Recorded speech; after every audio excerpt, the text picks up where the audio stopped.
Eu queria convidar você a abrir a sua Bíblia no texto da carta de Paulo, a segunda carta de Paulo a Timóteo, 2 Timóteo, capítulo 4. Paulo escrevendo a Timóteo diz: empenhe-se por vir até aqui o mais depressa possível, porque Demas, tendo amado o presente século, me abandonou e se foi para Tessalônica. Crescente foi para a Galácia, Tito foi para a Dalmácia. Somente Lucas está comigo. Encontre Marcos e traga-o junto com você, pois me é útil para o ministério. Quanto a Tíquico, mandei-o para Éfeso. Quando você vier, traga a capa que deixei em Troade, na casa de Carpo. Traga também os livros, especialmente os pergaminhos. Alexandre o ferreiro me causou muitos males. O Senhor dará retribuição de acordo com o que ele fez. Tome cuidado com ele, também você, porque resistiu fortemente às nossas palavras. Na minha primeira defesa, ninguém foi a meu favor, todos me abandonaram.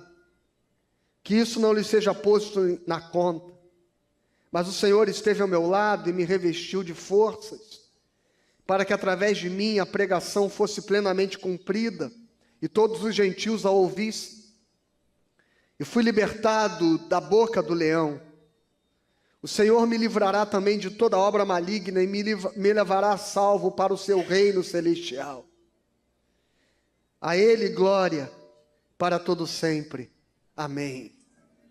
Senhor, fala conosco pela Tua palavra, ministre e abençoe os nossos corações e edifica as nossas vidas pela glória do nome de Jesus. Amém. Bom, irmãos, nós estamos diante de um texto onde Paulo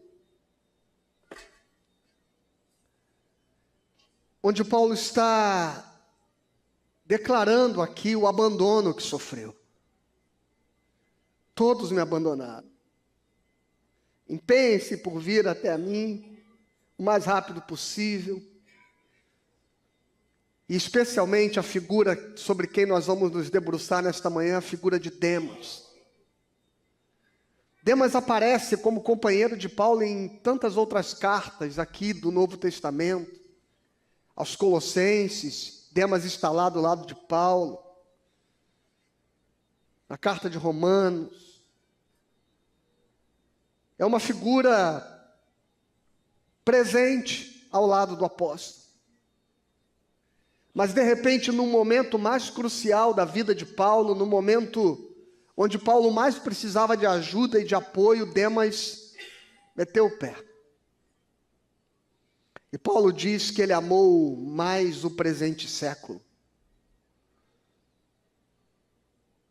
Curioso, como alguém que experimentava ao lado de Paulo toda a grandeza e todas as bênçãos do ministério, simplesmente, de repente, se ver atraído pelo presente século. E abandona algo tão precioso por coisas pequenas e passageiras. Me lembra de Esaú,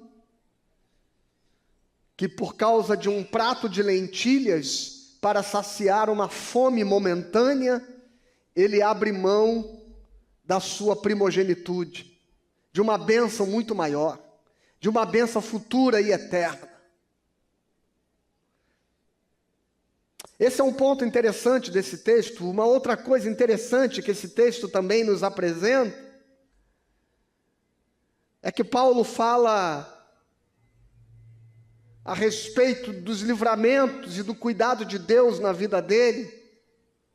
E quando chega no verso 18, isso me chama muita atenção. Ele diz: o Senhor me livrará. O Senhor me livrará também de toda obra maligna. Se a gente parasse de ler por aqui, a gente entenderia que Paulo está dizendo o seguinte: o Senhor me livrará da prisão de Roma, o Senhor me livrará do julgamento perverso, O Senhor me livrará da pena de morte que fatalmente ele vai sofrer depois. O Senhor me livrará porque Ele é comigo. Porque quando a gente fala o Senhor vai me livrar, a gente tem a sensação e a gente projeta isso para as questões deste século. E este século foi exatamente o que Demas amou, não o que Paulo amava. Querer solução para este tempo imediata foi o que Demas quis, não o que Paulo queria. A perspectiva de livramento de Paulo, olha só qual é a perspectiva de livramento de Paulo. O Senhor me livrará também de toda obra maligna e me levará salvo para o seu reino celestial. Aleluia! Olha que diferença de perspectiva. Ele não diz, o Senhor me manterá salvo, livre de qualquer sofrimento, livre de qualquer dor, livre de qualquer enfermidade, porque estas são coisas deste século. Mas ele diz, o Senhor me levará salvo para o seu reino celestial. Aleluia! A riqueza mais preciosa, o alvo mais precioso, o objetivo mais poderoso que nós podemos ter é que nós cheguemos salvos no reino celestial. Isso vale mais do que qualquer bem deste mundo, vale mais do que qualquer dádiva que esse mundo pode oferecer. Demas andava com Paulo, Demas via e viu as maravilhas, viu o avivamento espiritual. Demas presenciou milagres, mas ele terminou distante. Assim como muitos cristãos começam a sua vida espiritual aquecidos, se engajam, se comprometem, mas logo depois se dispersam, se perdem distraídos. E eu queria refletir com você a respeito das estratégias de Satanás para nos afastar do nosso objetivo, para nos afastar das coisas espirituais, das coisas que são realmente importantes e necessárias para a nossa vida. Lembrem quando Jesus estava no deserto, e Satanás se apresenta para tentá-lo.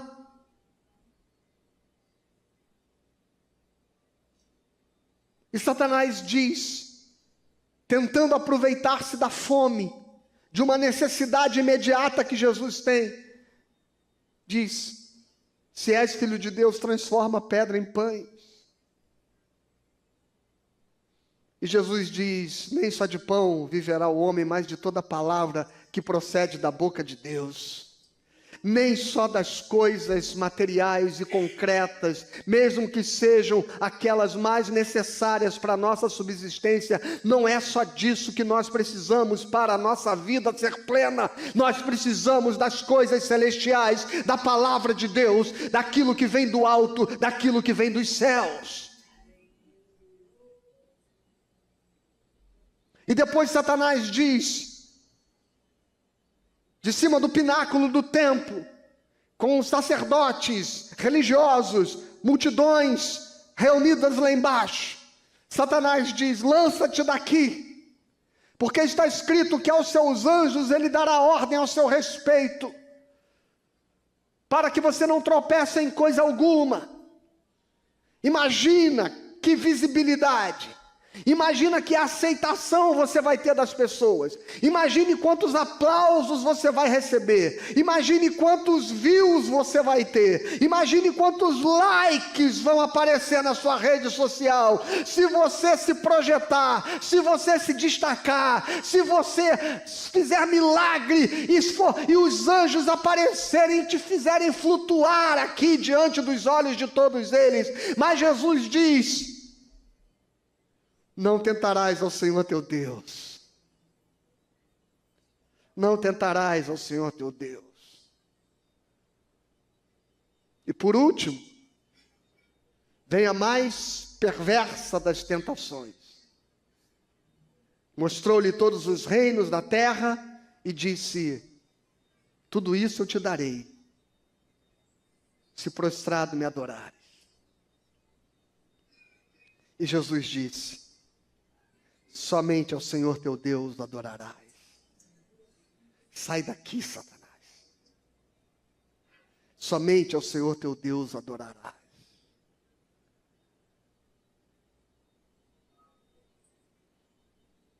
Por que é que nós temos trocado o pão da vida pelo pão que perece? Por que que nós temos trocado fidelidade por visibilidade? Obrigado. Por que que nós temos trocado o reino de Deus pelos reinos deste mundo?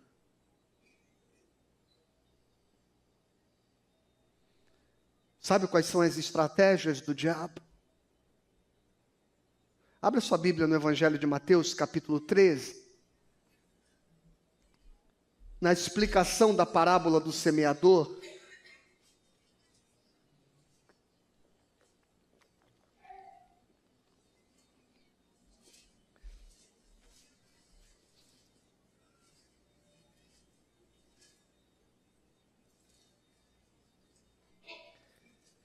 Jesus havia contado uma parábola onde um semeador sai a semear e parte da semente cai na beira do caminho e é comida pelas aves.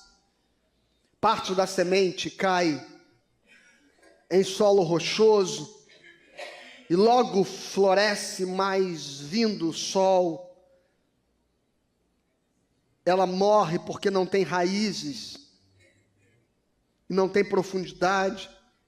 Jesus havia contado que parte da semente cai entre espinhos, e ela até tenta crescer, mas ela é sufocada pelos espinhos. E apenas uma parte da semente cai em terra boa, e ali frutifica, e produz fruto, a 100, a 60, e 30 por 1. E ele explica essa parábola a partir do verso 18, dizendo: ouçam, portanto, o que significa a parábola do semeador. A todos os que ouvem a palavra do reino e não a compreendem, vem o maligno e arrebata o que lhes foi semeado no coração. Este é o que foi semeado à beira do caminho. O que foi semeado em solo rochoso é esse que ouve a palavra e logo recebe com alegria, mas ele não tem raiz em si mesmo, sendo de pouca duração. Quando chega a angústia ou a perseguição por causa da palavra, logo se escandaliza.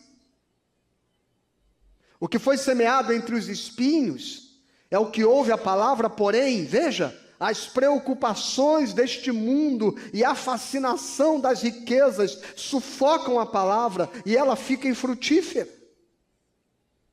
Mas o que foi semeado em boa terra é o que ouve a palavra e compreende. Este frutifica e produz a 100, a 60 e a 30 por 1. Irmãos, nós vivemos num tempo que o que tem mais adoecido as pessoas é o vício em dopamina. E que tem sido a causa das depressões, ansiedades e de tantas outras coisas. A dopamina é um neurotransmissor que produz prazer. E ela está normalmente ligada ao prazer imediato. Descargas de prazer imediato. A busca de recompensas rápidas pelo cérebro. Sabe, a recompensa rápida é a gente saciar a necessidade e sentir prazer naquilo. Ou seja, a gente come um fast food, porque dá muito trabalho esperar 2 horas para assar um peixe.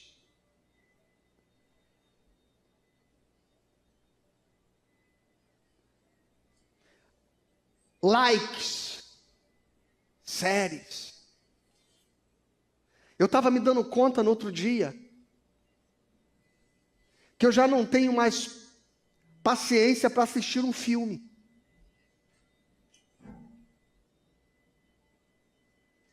Porque eu me acostumei com as séries que duram 40 minutos.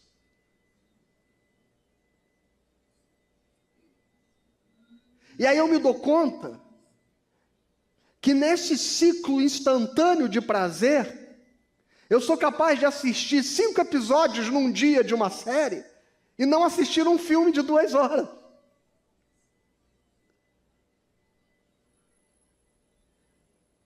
Isso é vício em dopamina. Isso é vício em dopamina. É a nossa mente cada vez mais acostumada com aquilo que tem a resposta imediata.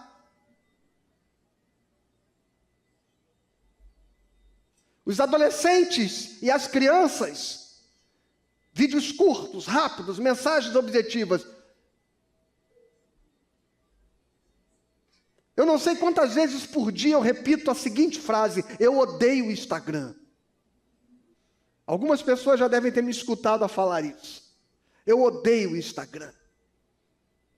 Não só porque eu acho ele nada intuitivo, saudade que eu tenho do meu Orkut.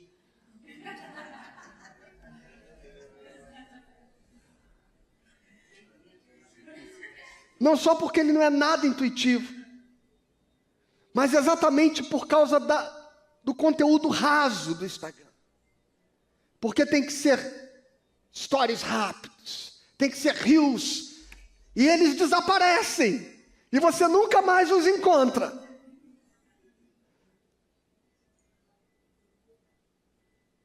E já reparou como é que você fica diante do Instagram? Você pega o celular e você fica assim.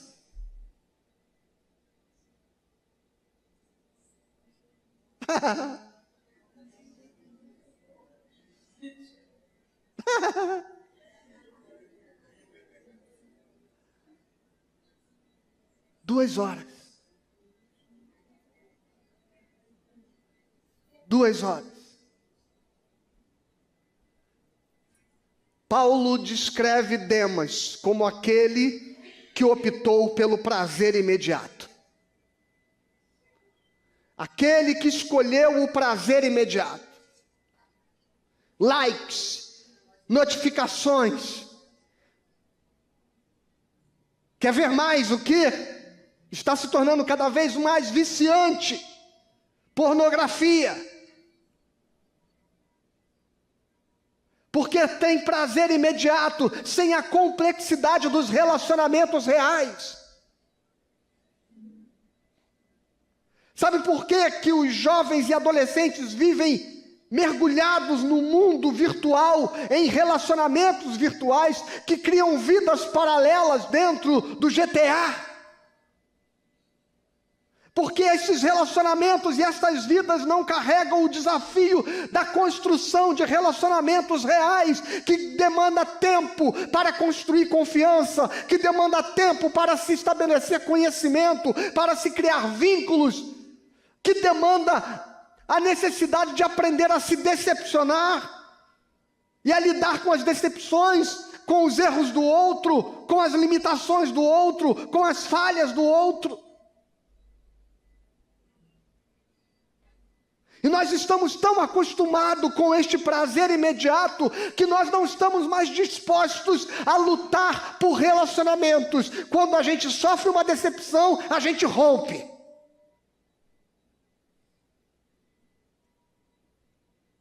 Quebra os vínculos.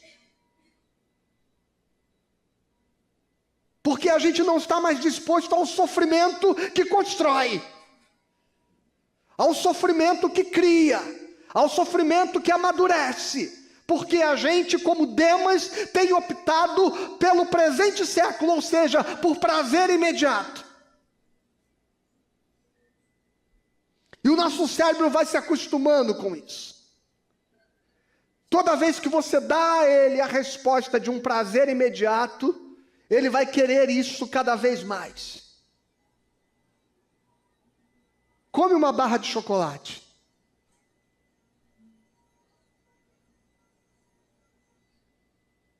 E você vai sempre querer uma barra de chocolate. Prazer imediato. Qual a consequência disso? Olhando para o texto de Jesus Cristo que nós acabamos de ler, olhando para as sementes, a que caiu na beira da estrada, a que caiu entre espinhos, em solo rochoso e a que caiu entre espinhos, a consequência são 3 coisas. A primeira coisa, falta de conhecimento, sem conteúdo. São tragados por Satanás. Jesus diz, aquele que ouve a palavra de Deus e não tem compreensão, ou seja, que não discerne, que não tem profundidade. E estes 3 males são males que estão acontecendo dentro da igreja evangélica brasileira.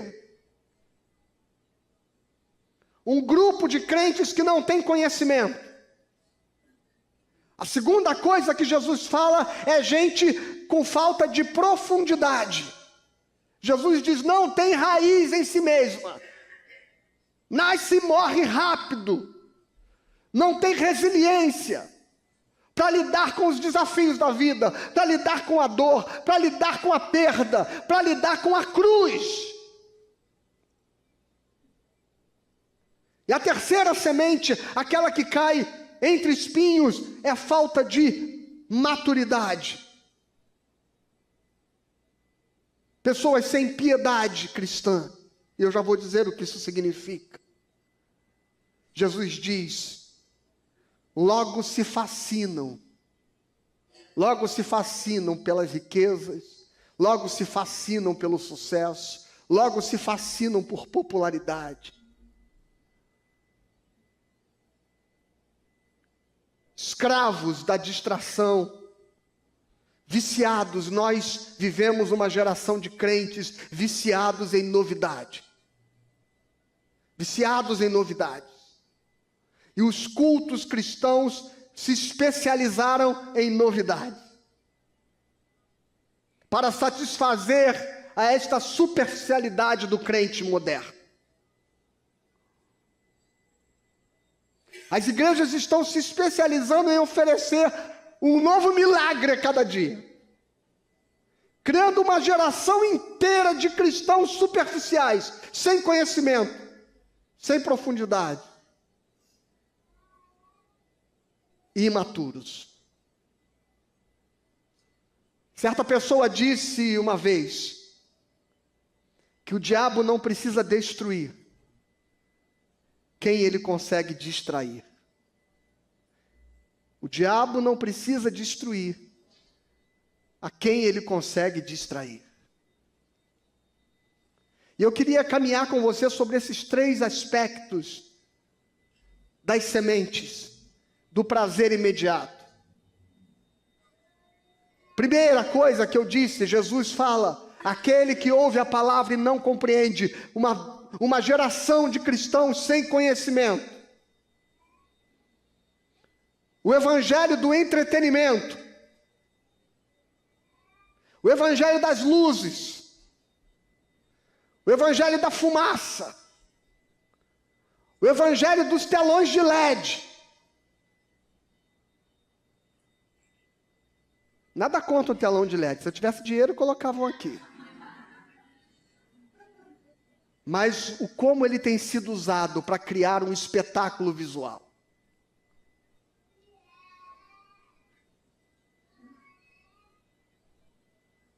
Ana Paula Valadão, que está passando um processo de renovação espiritual na vida dela, soube que por influência do sogro presbiteriano, com quem ela diz estar aprendendo muito,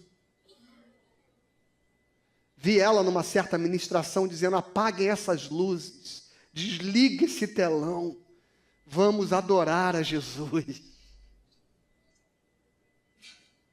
Vamos adorar a Jesus.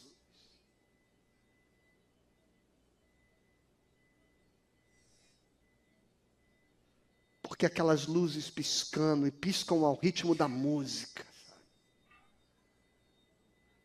O evangelho que diverte não transforma.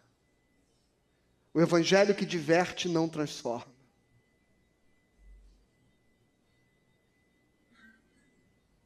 Tem até pastor chamado que é pastor cheio de graça.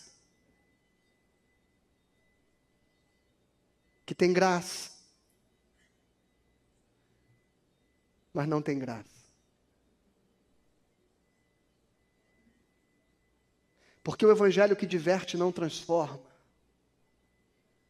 Padre Antônio Vieira dizia que o verdadeiro sermão não é aquele que dá prazer ao ouvinte, mas é o que lhe dá pesar. Não é aquele que o faz sair cheio de si, mas é aquele que o faz sair sem saber de si.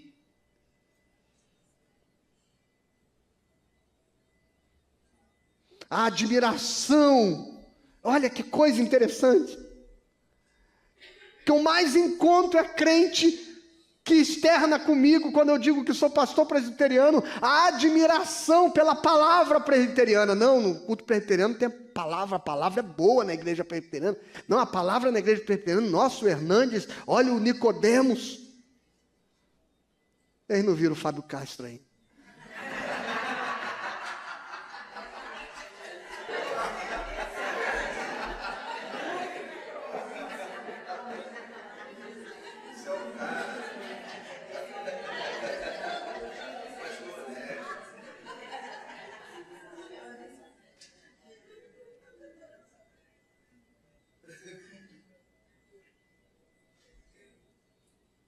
Mas é curiosa, uma admiração pela palavra presbiteriana, mas uma opção pelos cultos performáticos.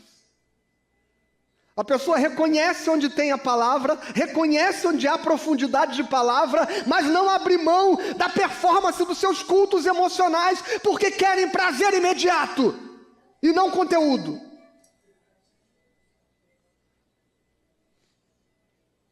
E não conteúdo. Apenas 16%, veja, apenas 16% dos cristãos evangélicos leem a Bíblia pelo menos uma vez ao dia.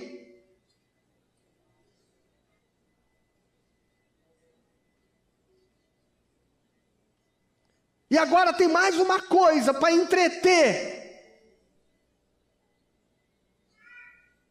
este rebanho de gente querendo prazer imediato, a inteligência artificial. Ah, agora virou uma febre. E o pior, que a galera acha que é verdade. Há 2 semanas atrás tinha um negócio de um bode entrando na igreja. Pastor orando e entrou o bode era o diabo. E o bode derrubou o altar. E o pastor repreendeu o bode. Tudo inteligência artificial. A dessa semana é o garotinho no elevador.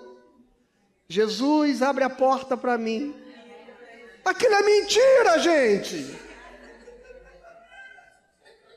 Mas agora virou uma ferramenta para alimentar esta sede de novidade dos crentes superficiais.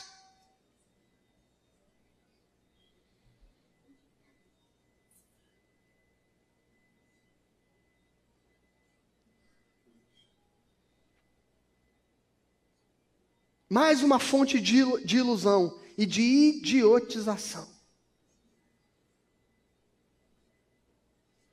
Não é à toa que nas últimas eleições, os sites e canais onde mais foram detectados proliferação de fake news foram os evangélicos. Notícias falsas. Informação falsa, conteúdo falso, porque nós estamos diante de uma geração de gente que amou o presente século, que quer prazer imediato e que não quer profundidade. E que não quer conhecimento de Deus. O evangelho sem conhecimento. A segunda coisa é o evangelho sem profundidade, ou seja, sem resiliência, sem capacidade de resistir. Vida sem piedade, sabe o que é piedade, irmãos? Sem as disciplinas espirituais, sem meditação, sem tempo de oração, sem tempo de silêncio.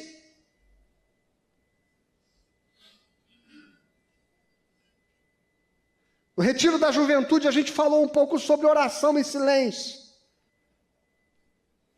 E sobre o aspecto da oração, onde a gente fica com a sensação de vazio, a sensação de que Deus não está. Mas ninguém quer esta oração. Esta oração de você ficar ali horas e horas diante do Senhor, contemplando. Muitas vezes sem ver nada, sem ouvir nada, sem sentir nada, mas apenas desfrutando do momento onde há a oportunidade do Espírito Santo operar nas profundezas do nosso coração. Essa oração ninguém quer. Querem a oração, aquela.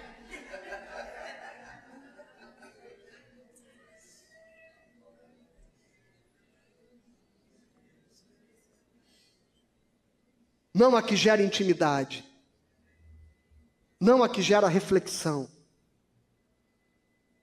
não a que gera transformação, não a que faz pensar e nos desafia a fazer escolhas. Não queremos tempos e tempos de oração para aprendermos a ouvir a voz de Deus e a vontade de Deus.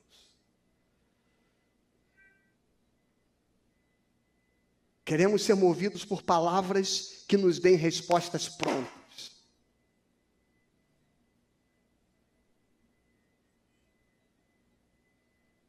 Por que você tomou essa decisão na sua vida?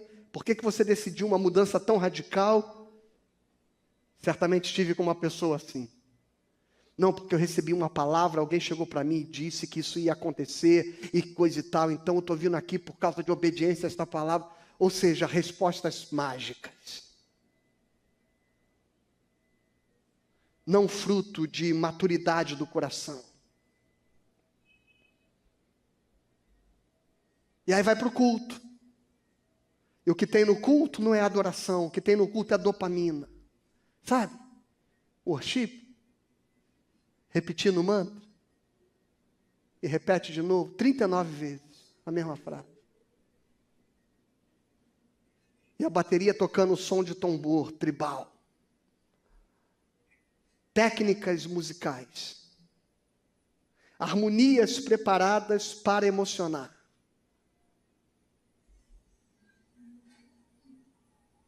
Acordes menores para fazer chorar. Não é verdade, professor?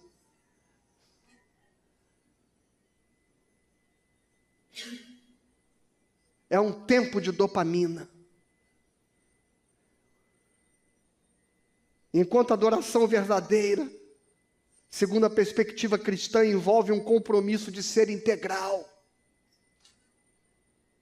de estar inteiro, uma transformação interior que pode ser difícil e dolorosa, e que não se limita a emoções intensas e momentâneas.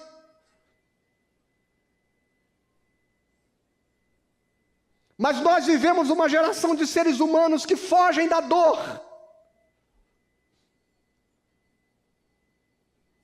Que não são capazes de suportar a dor.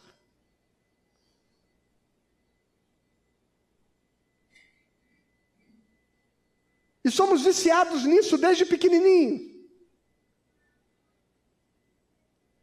Naum, nosso primeiro filho, consultou numa época com um pediatra, velhinho, lá na Tijuca. E ele tinha vários trabalhos, vencedores de prêmios, em congressos de pediatria internacionais, onde ele provava que boa parte daqueles remedinhos que dá para a criança não ter cólica, não chorar e coisa e tal, são entorpecentes. E que é por isso que a criança se acalma. Não é porque o remédio cura, mas porque ele entorpece.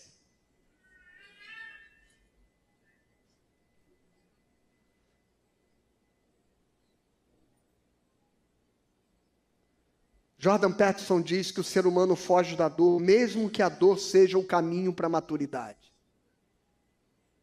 Sabe, meu irmão, quando as coisas não forem bem, quando as coisas saírem de ordem, quando as coisas saírem de controle, quando se abater uma crise no casamento, quando você viver uma crise de relacionamentos, quando você viver uma crise nas suas amizades, saiba que este é o caminho para amadurecer relações. Este é o caminho para amadurecer relações.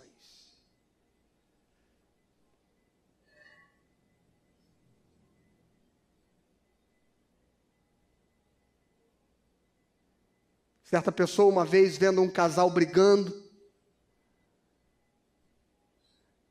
e depois da sua briga, eles pediram desculpa, falaram: nossa, você deve estar escandalizado com a nossa discussão. E ele falou assim: não, eu estou com inveja. Se eu e minha esposa brigássemos com tamanha sinceridade como vocês brigam, a gente não teria se separado. Porque às vezes a dor é que produz maturidade. Às vezes a crise produz maturidade. Mas isso vai na contramão de Demas, que não quis ficar do lado de Paulo quando Paulo estava no pior momento. Ficou do lado de Paulo quando Paulo estava viajando, fazendo milagre. Quando Paulo estava curando enfermos, quando Paulo estava pregando para multidões e recebendo a atenção daquelas multidões, Demas estava lá. Mas quando Paulo é preso, quando ele precisa ficar do lado de Paulo na prisão, quando ele precisa apoiar Paulo no momento pior, quando Paulo está para baixo, quando Paulo está triste, quando Paulo está abatido, quando Paulo está deprimido. Porque é o momento que Paulo diz: eu cheguei ao ponto de sofrer tanta perseguição que eu perdi a esperança na vida, depressão.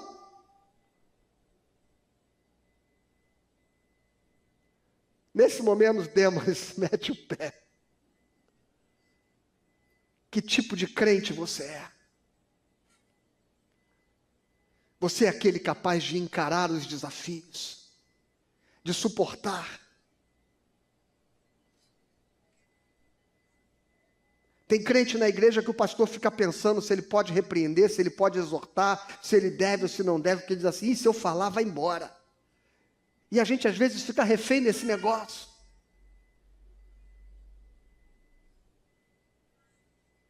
Eu fico me policiando porque eu sou meio grosso. Um pouco mais que meio.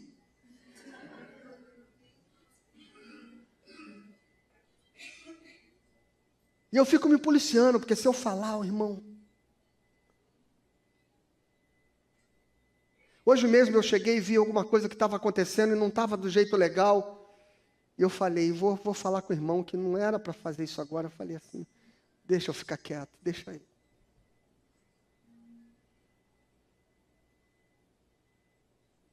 Aí eu ouvi uma historinha essa semana, que um pastor vivia perdendo ovelhas, elas estavam sendo mortas. E ele não sabia mais o que fazer, ele foi pedir conselho a um pastor mais antigo. Disse assim: o que eu faço? Minhas ovelhas estão morrendo. Ele diz assim: você começa a bater nelas. Toda vez que cada uma entrar no aprisco, você dá uma cajadada na cabeça delas. E ele ficou: eu não vou fazer isso com as minhas ovelhas. E aí, ele continuou tendo ovelhas sendo mortas. E ele falou assim: sabe de uma coisa? Eu já fiz de tudo, vou ouvir o conselho do pastor antigo. E aí quando passou a primeira ovelha, ele deu uma cajadada, a ovelha se abaixou, deu uma gemidinha e saiu encolhidinha e deitou lá no cantinho. Veio a segunda ovelha, ele deu uma cajadada, ela se abaixou, saiu encolhidinha e deitou lá. E foi fazendo isso com todas as ovelhas. Até que quando chegou numa determinada ovelha, quando ele deu a cajadada, ela rosnou para ele e arreganhou os dentes. Era um lobo com a pele de uma ovelha por cima, que vivia no meio do rebanho. E ele entendeu o conselho daquele pastor. Ovelhas aceitam repreensão. Ovelhas acolhem a exortação. Os lobos rosnam, mordem, vão embora depois. Que tipo de crente você é? O crente da profundidade, o crente da resiliência ou o crente da superfície? Que qualquer sopro arranca você.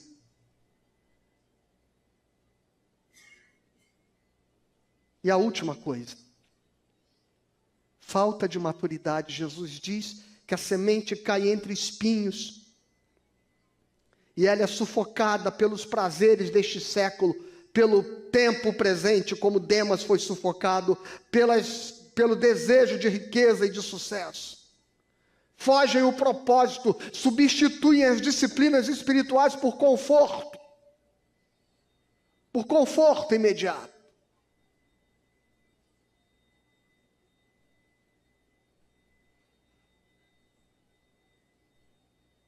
Sem meditação, sem silêncio, sem espera. É isso que está sendo gerado com essas experiências emocionais momentâneas, que não geram e que sabotam a transformação real. A mente dispersa não consegue discernir o que é essencial. A mente dispersa, a mente atraída pelas luzes, a mente atraída pelas seduções, ela não consegue discernir o que é essencial.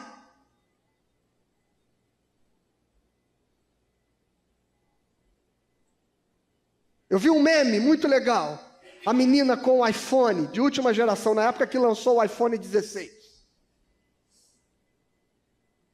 E ela assim, consegui comprar o meu iPhone 16. Um colchão todo rasgado atrás na cama, a parede toda imunda, as coisas quebradas dentro do quarto. E ela assim, tirando a foto no espelho. Consegui comprar o meu iPhone.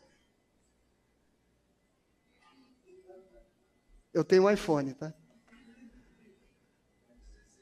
É o 17.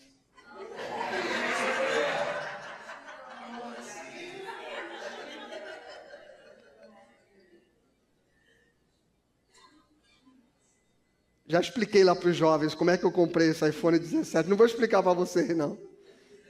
Depois eu falo para o pastor Honesto aqui, ele explana. Irmãos, o perigo não é perder a fé de uma vez. O perigo é você ir perdendo ela devagarzinho. E hoje você abre mão de uma coisa, hoje você se desconecta de outra, hoje você se desliga de outra, e amanhã você já não vê mais motivo para você estar na igreja. E amanhã você já não vê mais motivo para vir, para acordar cedo, domingo.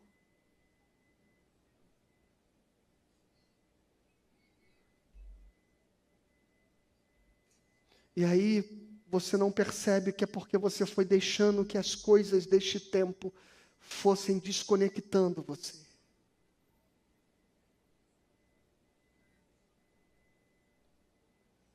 Abra sua Bíblia em 1ª carta de João, capítulo 2, versículo 15.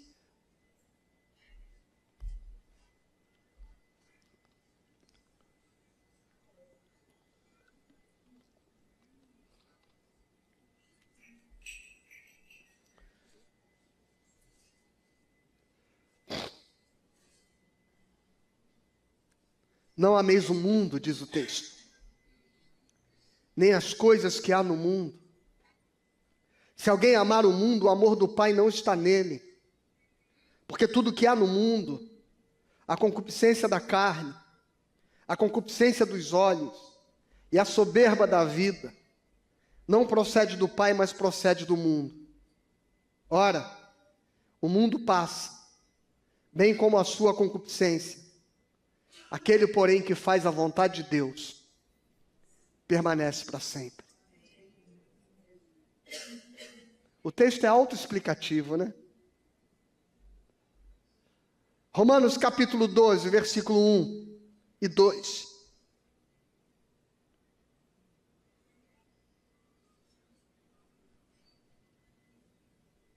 Portanto, irmãos, está na tela. Pelas misericórdias de Deus, eu peço que vocês ofereçam o seu corpo como sacrifício vivo, santo e agradável a Deus. Eu vou repetir, sacrifício é a palavra que está aqui. O culto não é lugar de satisfação, mas é lugar de sacrifício. Não é lugar de eu vir para receber, mas é lugar de eu vir para entregar. Este é o culto racional de vocês, diz o apóstolo Paulo. Sabe por que ele diz que é um culto racional? Não é um culto baseado na razão, mas é um culto que produz consciência de si, do outro, de uns seres humanos que vivemos no pecado, alienados de Deus, alienados de nós mesmos, alienados do outro e alienados da natureza. O culto racional é aquele que nos reconecta com o significado verdadeiro das coisas. E ele diz, e não vivam conforme os padrões deste mundo. Em outra tradução mais conhecida, não vos conformeis com este século, como Demas, mas deixem que Deus os transforme pela renovação da mente, para que vocês possam experimentar qual é a boa, agradável e perfeita vontade de Deus.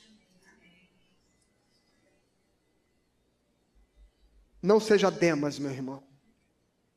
Não troque as coisas profundas por prazer imediato. Não troque as disciplinas espirituais por conforto.